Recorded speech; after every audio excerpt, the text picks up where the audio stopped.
ఉప ముఖ్యమంత్రి సినిమా యాక్టర్గా ఉండినప్పుడు, స్వయాన ముఖ్యమంత్రి గారు బామర్ది సినిమా యాక్టర్గా ఉండినప్పుడు, ఎమ్మెల్యేగా ఉండినప్పుడు సినిమా టికెట్లను పెంచుకునే విషయంలో మా ప్రభుత్వంలో కూడా సుదీర్ఘంగా చర్చ జరిగిన తదుపరి మల్టీప్లెక్స్లలో ఈ రేటు ఉండాలి, సాధారణ థియేటర్లో ఈ రేటు ఉండాలి అని ఆనాటి ప్రభుత్వం సినిమాటోగ్రఫీ మంత్రి గారు పేర్ని నాని గారి ఆధ్వర్యంలో ఓ పెద్ద డెలిగేషన్ వచ్చి ఆనాటి ముఖ్యమంత్రి గారు జగన్మోహన్ రెడ్డి గారిని కలవటం, వాళ్ళు అభ్యర్థించడం. పెద్ద సినిమాలు అంటే సమాజానికి ఉపయోగపడే సినిమాలు, బాహుబలి లాంటి సినిమాలు, మరి ఇతర భారీ సినిమాలకు ప్రోత్సాహకరంగా ఉండటం కోసం ఆ రోజున ఆ ప్రభుత్వం ప్రోత్సహించిన మాట వాస్తవం. మరి ఇదేమి ఇప్పుడు మొన్న ఆయన సినిమా వచ్చింది పవన్ కళ్యాణ్ గారిది, దానిలో సమాజ శ్రేయస్సు దృష్ట్యా, సమాజ ప్రయోజనాల దృష్ట్యా ఏమన్నా అంశాలు ఉన్నట్టు ఏమీ లేవు.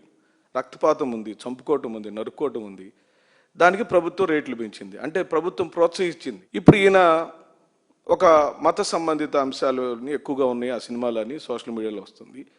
ఆ సినిమా రిలీజ్ అయితే కానీ దానిలో ఏమేమి అంశాలు ఉన్నాయో, దానికి ఎందుకు ప్రోత్సహించాడో, బావమర్దని ప్రోత్సహించాడా, నిజంగానే ఏమన్నా విలువలు ఉన్నాయని చూద్దాం. ఏదేమైనప్పటికీ సామాన్యుడికి సినిమా అందుబాటులో ఉండాలని వైసీపీ కోరుకుంటుంది.